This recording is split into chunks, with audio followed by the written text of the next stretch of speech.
Welcome to the Digital Analytics Power Hour. Michael, Mo, Tim, and the occasional guest discussing analytics issues of the day and periodically using explicit language while doing so. Find them on the web at analyticshour.io and on Twitter at analyticshour. And now, the Digital Analytics Power Hour. Hi, everyone. Welcome to the Digital Analytics Power Hour. This is episode 147. What does it mean when you're quarantined, working from home? It's also hotter than ever outside, at least here in the US it is. And what can a good analyst do to make it through these dog days of summer? Well, when there's nothing to do, then what we do is read a good book. So what better way to spend some time than going through some of our favorite books? And this is a no-holds-barred episode, so book recommendations will be flying off the top rope. So it's time to introduce our first co-host, and his name is Tim Wilson!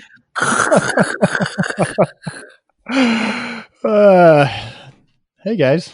Hopefully we can edit in the John Cena music for that and make it really epic, Tim.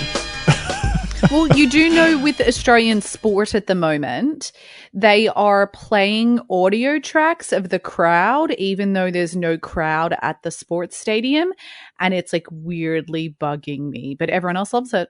Yeah, well, and Mo, welcome. It's great to have you on the show too. And my knowledge of professional wrestling stopped with my intro of Tim, so I don't have an analogous professional wrestler to shout in terms of your name. But if you know one, I'd be happy to sort of like give it my best shot. But anyways. No, but I now understand that there was some kind of reference made to wrestling, so that works too. Yeah. So, yeah. There you go. and I'm Michael Helbling. I'm sort of like the announcer. You're the Rock. Oh yeah, that you could be Dwayne the Rock Johnson, Mo. And I'll be Hulk Hogan. No, not Hulk Hogan. Savage. I'd be more like Mankind, I think. Oh, see, look, I'm pretty sure you could come up with a good dozen. I mean, if we wanted to give a real shout out to the analytics person most interested in WWE wrestling, it's probably Bill Bruno. So, check out his podcast. Anyways, okay. We're not past the intro and I'm already confused. We're not here to talk about wrestling, but I think there's a couple great books about wrestling that we can recommend at this point. No, I'm just kidding. That's not really what we're doing. We do have a big list of books that we're definitely not getting through. Mo, I'm picking on you first. If this episode was only 5 minutes, which book would you tell people to read? Oh, come on. And not only that, the one that I would start with was not the one I was going to say first. So I'm going to focus on pretend this is the only one answer I had. The book I would recommend is Invisible Women: Exposing Data Bias in a World Designed for Men by Caroline Perez. I feel like it's just a must read. Like it should be on everyone's list. I think the reason that I love it so much is because it makes you think about these little things that you never even thought about like the size of a phone or the size of women's jean pockets, or I don't know, how people get to work and how that affects different genders or races. And it's so jam-packed with information and data points that you're like, yeah, it hands down is one of my top 5 data books. Is that the one that went through the crash test dummies and had that in it as well? It was designed for that. I feel like this is where I should admit that as I was kind of prepping for this and realized how many men, and then skewing very, very heavily white men, my reading list was. And that was a little bit alarming, but I didn't even think about it. And now I'm going to have to go back through and be like, who did I add? Oh, basically, did I add one twice? Possibly. I might have added one for you. That's funny. I think I added Brandon Sanderson twice, which actually is merited, but we'll get to that later. Okay, Tim, if this was only a 10-minute podcast, which book would you recommend? I think because I struggle to get through books that are good for me. So I would, if I was recommending one, I didn't want somebody to say oh, I had to slog through that. I would probably recommend The Goal by Eliyahu M. Goldratt. It seems like it's like required business school reading, but it's basically written as a. Are you guys familiar with it at all? No, talk to me. It's one of those books that's written as kind of a novel, so you've got a character going through it, and it's not like a great novel, but it's a story, and because of the story of this guy, it goes through all of these different, I think it was an operations management class. It basically so thoroughly ingrains the theory of constraints and kind of how process works. And it's told through the story. So it's kind of readable in that I'm at least reading a story of a character, even if it's not a very well-developed character, who's struggling in I think it's a manufacturing context. And then he has like the wise sage who's kind of teaching him. But the number of times that I will find myself saying, this is a process issue. Like, what is the process? Where is the bottleneck in the process? This is not a complicated concept, but I can't help but think, because I read a whole book that basically belabored one simple concept, that has stuck with me. And I think it's actually a critical part of being successful in business. Okay, Michael, it's a 15-minute episode. 5 minutes per. Okay, so actually, the interesting thing is, Tim, and we're out of time. Back to Mo. That's right. I'm actually going to steal one that you put on the list, because I've been thinking about this a lot lately, and we spend a lot of time as analysts working on making our data be visually able to be consumed by our audience. But I don't know that as analysts, we talk the same amount about how we should focus on our writing. And you put on there The Elements of Style by Strunk and White. And I think that book is a must-have for any analyst, for the same reasons that all of us would want to recommend a great data viz book. Because how you write something has everything to do with how people consume it, understand it, all those things. So it's just an idea that's been going in my head. And so I was really delighted to see that on the list, Tim. And I thought, oh yeah, that's a really good, I don't know if you wanted to chime in because you put it on the list. So obviously you were thinking of it too, but it's just something that's been sort of going through my head. Is like, we need to be great writers and great at visualizing data, just to be great communicators generally as best we can. I'll throw in the fun fact, trivia, that my oldest son's middle name comes from E.B. White. So I've got a depth of, and we had a dog named Elwin. So Elwin Brooks White was E.B. White. Not a whole lot of people probably know what E.B. White actually stood for, but no, I remember reading him. I think it was in high school, The Strunk and White, which it's just a fascinating story that was like his college professor was Strunk, right? Strunk was a generation beyond him. But I agree, the way that because he's so much about brevity and clarity. Clearly, I need to maybe go read it again, like 6 times. I'm overdue. Do you know the funniest thing is that I had a senior executive ask me to read On Writing Well by William Zinsser, and I was like a bit offended, to be honest, because I was like, I actually think writing is like one of the skills I'm pretty good at, and I did read it. I probably didn't get I think I agree with her primary premise, which is that analysts need to be able to write well. And it's actually something, we have a junior in our team who wrote up some analysis the other day, and I was like, damn, she can write. Like, she nailed that first draft. And it's a skill that we really need to be able to do. So whether you think you're a good writer or not, other people might have a different perspective. So I think it's a skill always worth brushing up on. And I actually still kept, from when I was in government, they have lots of like writing style guides. I kept all those manuals with me because I actually refer to them quite a bit. You know, Mo, not for nothing, but you know who I tend to recommend books to? Is people who are really good that I think could be great. Aww. And so maybe that recommendation from someone was maybe something coming from the same place, or they're just a total jerk. But I know, like, a lot of times when I say to somebody like, hey, there's a great book idea, it's not because they're terrible at it. It's usually because they show potential and I think this could add to it. So, that's a very thoughtful contribution. Thank you. Alternate Theory, which is a book I wrote. No, I'm just kidding. Yeah, good thing no one has written any books about like how to do a great podcast and be concise and everything. No, I'm just kidding. All right, and that was an excellent addition. Okay, Tim, what about you? If this was only a 18.5-minute podcast, I'm just sorry. I'll quit with that now. I feel like free association, you said good to great, and I think that was on the list, but I never made it to good to great, but I read Built to Last, which I believe in the Jim Collins canon was Built to Last first, and then good to great was kind of and then Great by Choice. And then Great by Choice. Built to Last was like a sort of almost a required reading at a company that I worked at for 8 years. And so we did it. We would regularly do those as like a book group. And to me, every time somebody says, oh, what kind of culture are we going to, create here? Or we're going to change our culture. And I'm like, no, you cannot change your culture. But to me, it was like I think that was the first time that I realized that there are people who would be very valuable. They're just not a fit for a particular organization. And I think that also had like the fail forward stuff in it. So I don't know. Did you read all three of them, Mo?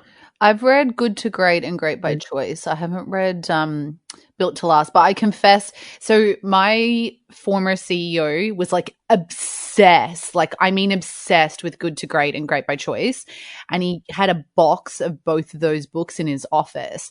And so he said to me one Friday night, he's like, hey, Mo, I really think you should read this.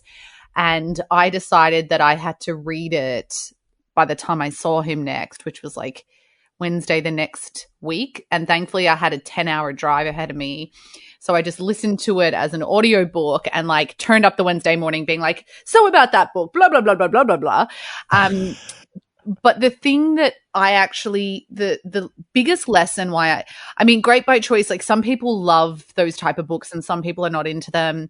It talks a lot about, I mean, Collins has this way of like wrapping up business strategy into these like really like neat analogies with cool little names about hedgehogs and 20-mile marches and stuff. But the bit that I probably learned the most was Collins shares what these two teams did on their journey to the South Pole in 1911.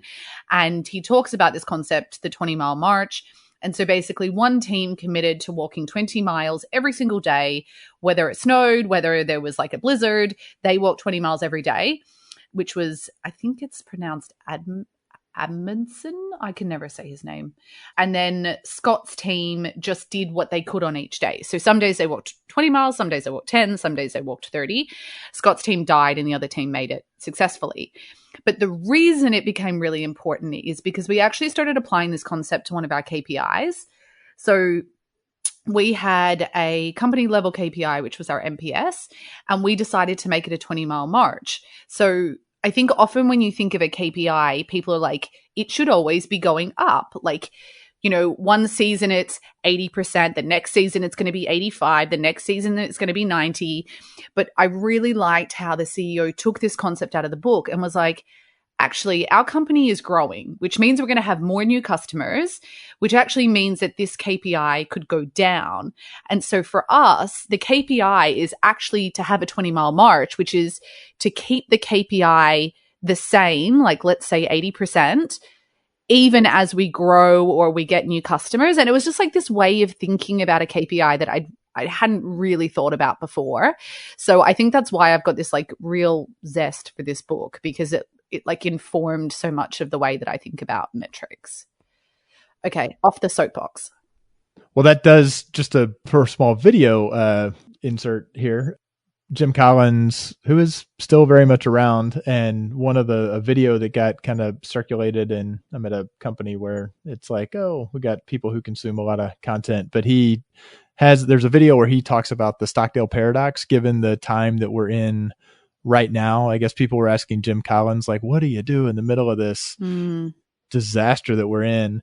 And so he has a video where he talks about the Stockdale paradox, which was James Stockdale, admiral, along one of the like 7 years prisoner of war, Vietnam War. It's interesting because it's similar. Stockdale talks about, or did talk to Jim Collins about how do you survive being a POW for that long? And he said there were optimists who were, and then there was Stockdale, who had the attitude that I can survive this and I will get through it. Like, it's bad or something like that. I'm probably kind of butchering it because it's not really my cup of tea, but the optimists actually did worse because they could only sell you so many times. We'll probably be out by Christmas before they realized that it was all hopeless and they would just kind of lose it. Whereas Stockdale had a little bit more of a duality of perspective. And if you're a Jim Collins fan and haven't tracked down, it's like a six or 7 minute video where he talks through in the current context.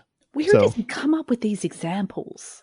He must read very widely. He probably has a team that just digs stuff up. Like, hey, go find me an inspirational story about this. No, I'm just kidding. I want to ask that question for Malcolm Gladwell, because I think people either love or hate Malcolm Gladwell, and I am absolutely in the fan. He records a good podcast episode, I'll tell you that. He's fascinating to listen to.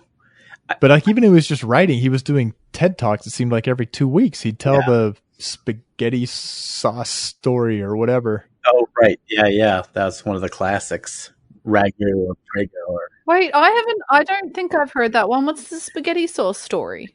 Well, a long time ago, basically spaghetti sauce, there was one major brand or one or two major brands in the aisle. And then basically someone had this idea of segmenting customer likes, but based on different kinds and doing 6 or 7 different kinds of spaghetti sauce. And it like made sales go through the roof. So, I can't remember what the point is, but basically do market research and build products that people like. And also there's a measurement of how spaghetti sticks to the noodles. That's important. I remember that. It's a long time ago. But his book, Blink, I kind of have in my, like, actually I feel like Blink, I've read most of his books, but I wound up reading Blink right as I was kind of getting into reading on data visualization more. So there were like multiple books that all, in some cases, I feel like I get them confused as to which is which, but Blink was to me kind of a masterful, like, telling the story of how the brain does all these weird little things that we don't realize or understand, which to me was somewhat kind of profound with all the precognitive stuff your brain is doing and how your life experience up to a given point, like how you do. An analyst looks at a line chart and says that's a time series, and it is completely intuitive. You take somebody straight out of school who's only seen 50 line charts in their career, aren't going to have the same intuitive understanding. So I remember reading that, and that whole like, oh, this is where the analyst needs to recognize that what we're familiar with and what we've gotten really deep into, that's not what our audience has. Plus, delightful read because he does it all through a whole bunch of stories that are delightful and fun and easy to read. Very nice. Okay, Mo, I sort of need to split this one with you a little bit. That would be, we actually listed different books, but the same author, which is Brené Brown. Oh God, I love her so much. Do you know how many times a week that I say the story you tell yourself? What is the story you're telling yourself? It's super crucial stuff. And so I think in a similar fashion, Mo, like her work has been very influential on me over the last 4 or 5 years. And, the book I have of hers is called Daring Greatly, but actually the one you listed was Dare to Lead, right? And there's a lot of similarities in concepts inside of both of those books. I haven't read all of that one, but Brené Brown is just really locked in on something pretty valuable that people can take to heart and understand. And it makes a tremendous difference in how you actually live your life, at least from my perspective, in terms of understanding yourself and then being able to choose a more positive outcome for how you're going to go live and have the courage to go do that. So I don't know if you wanted to talk a little about it, Mo, too. It's one of those ones that really affected me. Yeah, I think the bit that I just, when you read a book and there's like one chunk or paragraph that like constantly circulates in your mind, the bit for me is about oversharing And I think I thought that like building a connection and getting your team to trust you was about like being vulnerable and sharing stuff. But she makes this really good point. It's not about oversharing. It's about being very specific with what you do share and when you are vulnerable. And for me, that's been a really big lesson, because I think my default is always like, if I'm my authentic self, then I'm going to have really great relationships. And Tim's like, what do you mean you share shit about yourself? I can see his like mind ticking. But for me, it's actually been really important to be like, there is a boundary to that, and making sure that you share points that you're vulnerable in is not the same as just sharing everything that's going on in your life. So that's been like a really good lesson. Isn't that exhausting?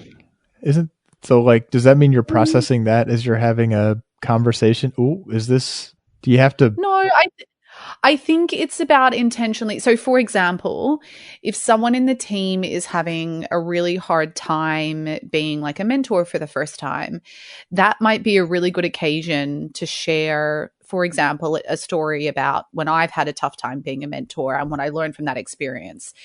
But that doesn't mean I don't know, need to tell her that I'm having a fight with my husband or something. Like, you share contextual to what the conversation is. Does that make sense? Isn't that just like how to communicate in a two-way conversation? Okay, Tim, there is one on here that I've had on my list forever, which I would love you to chat a bit about, because I kind of need someone to give me a boot up the butt to read it, and that's Brain Rules. Oh, Brain Rules? So that's part of, I kind of think of these three books as being a little bit of my personal trilogy. So Blank, we mentioned right around the same time I read Brain Rules by John Medina. I think it's Medina, might be Medina. And then Stumbling on Happiness by Daniel Gilbert, which was always weird because Stumbling on Happiness is in the self-help section of the bookstore. But Brain Rules, it was another one that just, the premise, although I've gone back and it's my brain playing tricks, because I went recently and tried to actually find the quote. I know that he said, or I believe my brain knows that he said, there's a ton of stuff we don't understand about how the brain works. There's way more we don't understand about how the brain works than what we do. But there are things that we have studied and tested and we do understand about the brain. And if we isolate those and then look at how we actually do things in our world, the way we've set up education, the way it's kind of like the why we sleep. Like, we literally do everything completely ass backwards for the brain. But because it's just this set of rules, each chapter is kind of a different, this is how memory works, or this is why, we're going to remember things better when they stimulate two senses rather than just one sense. This is where sleep plays in. So to me, that was another book that just fell on when we're communicating as analysts, we need to recognize that we're trying to get the brain to do something and retain information. So it was good. He's also does not take himself too seriously. I mean, he is a neuroscientist, but I guess I like that. He's vulnerable. I don't know. I would love to hear how Brené Brown feels about John Medina's writing.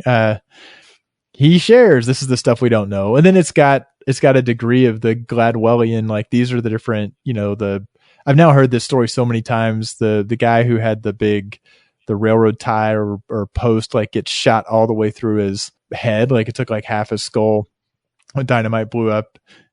It's in various books, and he was basically fine. His temperament changed because, now they know that it severed some part of the brain, but these early evidence where they had major brain trauma and what happened. And that's kind of part of his point too. So it just, to me, was sort of, I do have a little bit of I'm kind of fascinated by sort of the whole world of neuroscience and ways that they try to figure out what the hell's actually going on. So I don't know if that convinces you. It does convince me. It does. But my new thing is, I don't know if I told you guys this. I started making a change where I was reading a lot of workbooks and it just was stopping me from reading at all, because I kind of get to the end of the day and you're like, I want to read something light. And then you're like deep in this, like, oh, I'm thinking about work and how I'm going to apply this and writing notes in the margin. And so I made the choice that any workbooks I listen to on Audible, and any fun books I read in hard copy or on Kindle. And that's actually been a really nice strategy for me to like still keep reading as a hobby versus, and like still get through the work content that I want, but like keep reading as my hobby. I feel like this needs to be my confessional part too. I've been working for a quarter of a century, so I've managed to rack up some of these books that are good for me, but my ratio of reading basically fiction and fun stuff to reading it's good for me stuff is gotta be like 8 or 9 to 1. I read way more fiction and stuff than I actually read of these. I just feel like there are times where I'm like, I hope this is not like, well, there are times where people are like, well, where do you do all this? I'm like, well, I've just, you chip away at them one at a time. I'll occasionally I have a strategy of, if I really feel like I need to read a book, I may get a hard copy or I may still read it on an ebook. I can't listen to books, but I'll do I'll read one chapter and then I'm going to go and read my pleasure book for as long as I want to until I fall asleep. Another book on the list that I've got here is Originals by Adam Grant, which I love. And look, to be honest, it's not everyone's cup of tea. I've lent it to a few people and they're like, a bit underwhelmed. I loved it.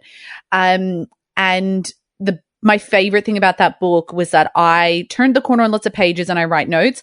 And then I lent it to a girlfriend of mine who did the same. And so then going back and reading it again and reading her comments was like the best bit of the book.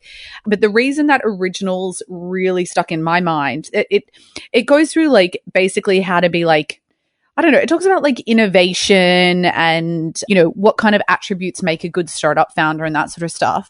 But the bit that really stuck with me is it talks about an example, which is a woman who worked at the CIA and was basically trying to change something in the organization. But she was still pretty junior and kind of was like beating her head against a wall. And she eventually took a step back and was like, hang on a minute, I'm not in the right place to make this kind of change. I actually need to have more credibility, which means I need to be more senior in order to have this massive change. So she basically just like put that to one side, worked her butt off for a couple years, got promoted, had that like credibility and seniority, and then pursued her idea a few years later, and it was really successful. And it's like still in place today. And it made me think so much, because sometimes when I get an idea in my head of like, oh, we've got to make this change, you can really just like get in the fast lane and you want it to happen. But it makes you really have perspective around like, am I in the right place to influence that type of change now? Or do I need to give a bit more thought to it before I pursue it? So that was like the bit of the book. And also it talks a lot about like siblings and whether the younger one is smarter. I didn't like that chapter because we all know my sister and she's stupid smart. So what you're saying is you're keeping your like Canva, but you do it with pen and paper. You're kind of keeping that idea kind of in your back pocket for another couple of years before you bring it out. Like, here's the future. It's an intriguing idea. I never thought of. I think more often than not, I buy a physical version of the book. If it's come like recommended, I have high expectations because I want to write in it, even though I think that's more of me being conditioned to when in school, knowing that if I was highlighting stuff, I would retain it better. I'll highlight stuff in my Kindle version of books too. Right now, I'm realizing that I have literally never gone back to actually track down what I'd highlighted. But I'm intrigued with this idea of like having a book and actually passing it along a chain of people and like, oh, you do yours in purple, and you do yours and you can respond to a comment, or that would be a fun exercise. And so, Tim, just for context, the person I did this with was my girlfriend Fontaine, who is like a really deep thinker and like completely amazing. She's a PM at Google. And yeah, you can imagine her notes were bloody good. So I spent several hours in a car with Fontaine immediately after meeting her. So she is definitely sharp and a very deep thinker. I'll throw out, and some of these are like kind of, I guess, oldies but goodies. Definitely one that I've mentioned on the podcast before is First Break All the Rules, which was the first book, and then Now Discover Your Strengths was the second one. So the fact that I love First Break All the Rules and am highly irritated by Now Discover Your Strengths and Strengths Finder.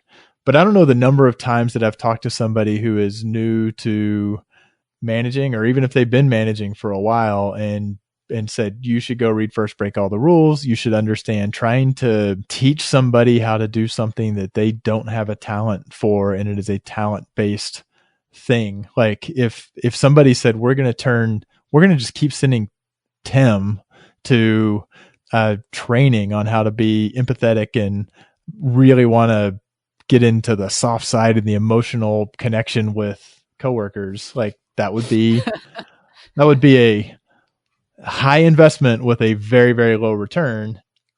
So I don't know, the fact that it goes through kind of talents versus skills, the fact that it's like you're going to be drawn to spending your time with your low performers, and that just how completely ass backwards that is, that high performers get neglected. It just had some things that have stuck with me for years. Yeah, I had that thought pop up in my head the other day about you should spend the most time with your high performers and the least time with your mediocre performers. And I just was like, why do we all do this backwards? Everyone does it backwards. Like, what? Why? So the other book that I really love, you have these books that are like really influential, I love Simon Sinek. Like I just heart that man so much, is Leaders Eat Last. But then I also have this real existential crisis whenever I read it, because I'm like, I never eat last. And it's normally because I've like cooked all the food and I want to make sure I get like the good bit of the steak before like the masses go for it. So it always makes me think reading it that I'm a really shitty leader. But one of the things I probably found most interesting about this book is that Simon Sinek uses a lot of metaphors from defense, which I find really interesting because, like, having worked in defense, like, yeah, there's some really good things, but there's also some bad things. And I find it really interesting that so many examples do come from that space. What's his kind of premise or thing, or what's his angle? I think it's pretty explanatory, right? Like, you always put your team before you put yourself is like the overarching theme of the book. Okay. And so that comes true whether it's about eating or, I don't know, equipment or energy or whatever the thing is. But then it's actually really interesting because at the moment I'm going through this whole self journey, whatever the hell you want to call it, where I've had this like epiphany with my internal coach, where I've realized that I do this stupid thing where I feel like if I'm putting energy into other people and their goals, it's a useful use of my time. But if I'm putting energy into my own goals, then it's like selfish and not a good use of my time. And I wonder like how much of that has been shaped by reading things like this, which try and persuade you that it's worth spending time on other people, but not yourself. And so now I'm kind of like, unlearn that as well. Tim's like, I don't know what to do with this. He's like having a conniption over there. No. I'm thinking there's some of these are definitely ones that I'm like, these will be good for me.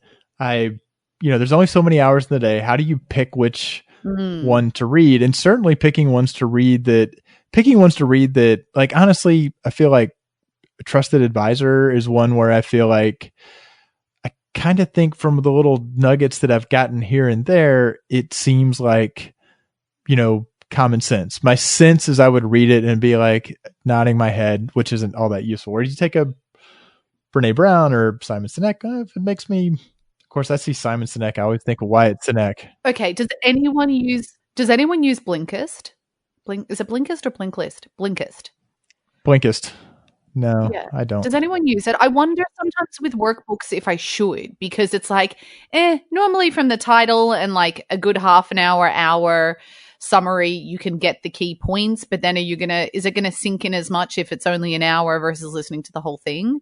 I'd be really curious if any of our listeners do use Blinkist and find it really useful. I'd love to hear about your experiences.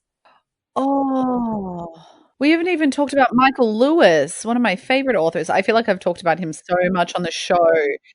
So I almost had Moneyball. I mean, I've read I think 3 of The Undoing Project, hands down. Because it actually makes reading Thinking Fast and Slow worthwhile. Like, as in, I was talking about it last weekend because I was away with a girlfriend who was reading Thinking Fast and Slow, and I'm like, oh, doll, like, it's such a good book, but it's tough.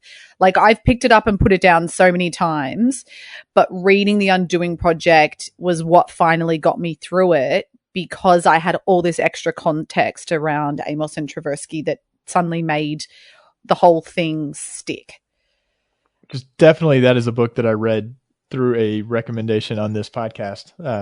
So, and that's fun. It's knowing kind of their history and their relationship was pretty interesting. And then Michael Lewis also wrote The Fifth Risk, which I really don't recommend reading right now because it will make you cry when you think about US politics. And then he wrote the Big Short, right? Yeah.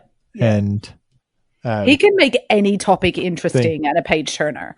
He's got this skill. So Michael Lewis's podcast, I think he's had 2 seasons. It's Against the Rules, and he's kind of fun to listen to because he's kind of self-deprecating and he's very curious. And maybe that's where it's on the same Pushkin Industries, which is where Revisionist History and what's their music one, Broken Record, that Malcolm Gladwell has his. So they're kind of building their little group of journalists who have curiosity and pursue these sorts of things. Actually, Tim Harford has, I cannot remember the name of his, Cautionary Tales is also on it. But I don't know. At the same time, I don't feel like Michael Lewis is quite as tight and engaging in the podcast format as he is in his books. So yeah, I agree with that. Although I did find the episode about the NBA referees pretty fascinating. It was in season 1. But I agree, it's not as good as his books. That's for sure. I'm gonna have a listen because the first season was around referees. I mean, the first was around referees, but he makes it much broader. It's not around just sports referees. He talks about all and then the second season was around coaches, but then he actually gets into disparities that, you have all these life coaches and types of coaches in life, but wow, who's able to afford the coaches? Well, those who have privilege, therefore it's perpetuating a cycle of, money coaches, financial planners. If you've got money, you can afford a financial planner and your money works out better. If you're struggling to get by, you don't. And he actually winds up getting some people who found companies that kind of try to address specific issues. So he winds up doing total free media for various, startups that are doing things. So it's worth a listen. I've listened to every episode, so I can't not like it that much. There you go. Well, you know what you never have to pay for is this podcast. So mention it to your friends. And hey, if you get Stitcher Premium, you can hear the next episode 3 days early. Next year, premium content with special edition stickers for your laptop. No, not really. Okay. We do have to start to wrap up. And since this whole episode is basically one huge last call, we'll skip last calls this time. But if you have a book recommendation or a book you've read that's really meant a lot to you in your professional journey, we'd love to hear from you and actually share with the community. And the best way to do that is on the Measure Slack. I've been able to recommend the Measure Slack group to a bunch of people lately in my work. And so it's always delightful to be feeding people towards communication and connection with that amazing group of people, which is now over 11,000 people worldwide. So well worth your time. Also on our Twitter account and in our LinkedIn group, we'd love to hear from you. As always, no show would be complete without talking a little bit about our producer, Josh Crowhurst, who probably has a book or two that he could recommend, given he's doing all this from Hong Kong, where he's managing and leading an analytics team over there. So we wish you the best, Josh. Thanks for all you do for the Power Hour community and listeners. And I don't know, now that there's not last calls, I sort of forget what we should do next, but I think we just wrap What should analysts do? What should all analysts do? What should analysts do? I don't know, Tim. What should they do? No matter what books you read. I guess because we don't have a guest either. So Mo, as always, a pleasure to have you on the show. Wow. No, Tim too. All of us. We're delightful. No, I was just we're the guests this time. I don't know what I'm saying. Okay, so remember, I think I do speak for Tim Wilson and my co-hosts when I tell you, with all the books you read, whether they be for business or for pleasure, remember, use them to keep analyzing. Thanks for listening. And don't forget to join the conversation on Twitter or in the Measure Slack. We welcome your comments and questions.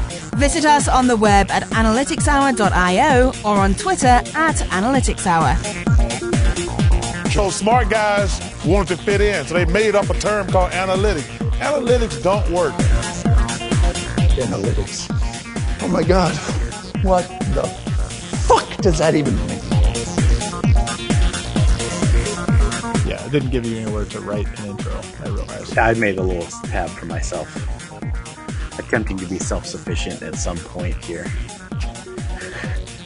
But I had a great thought for you, Tim, about how to fill out some of those forms. It's called Markov chains. Just to do some work. Oh, I already had a plan. When I gave my shitty answer, or my very, very brief answer, but one of the courses we'd had to go through was on Lynda, which has transcription. So I'm like, if this gets kicked back in a timely fashion, not the morning of the week, like I finished it like a week. I was just going to go and copy like a section of the transcript and paste it in.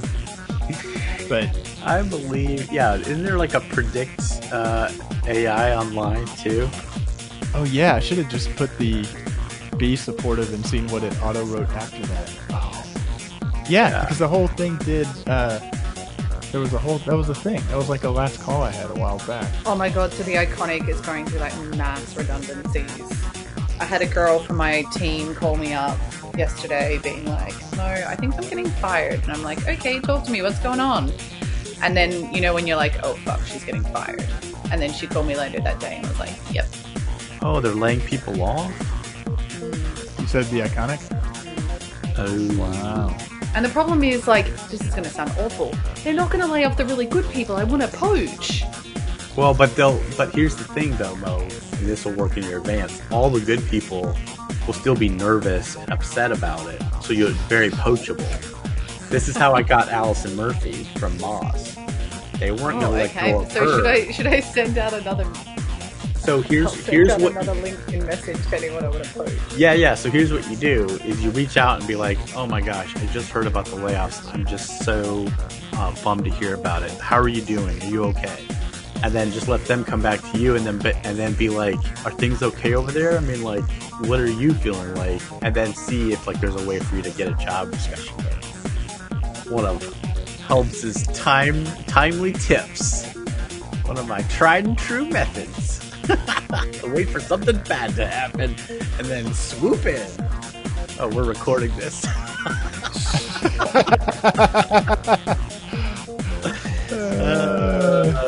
That's terrible. That sounds really bad. I still don't get the YA category. Young adult? Yeah. Oh, okay, that makes sense. Yeah. Wow, I can't believe we had a YA category. YA. I threw it in my notes up at the top. I did read that. I was still like, I don't get it. I thought it was like, yeah. Like you were trying to pep me up, Tim, because you're known for trying to pep me up. Mo, did you put in the one about sleeping? Tim did it on my behalf, yes. Oh, okay. Yeah. I put in one for each of you. Okay, yeah, I saw the one you put in for me. And then I love that you put hell no. Rock flag and read a book. It's kind of lame. Nothing else came to me.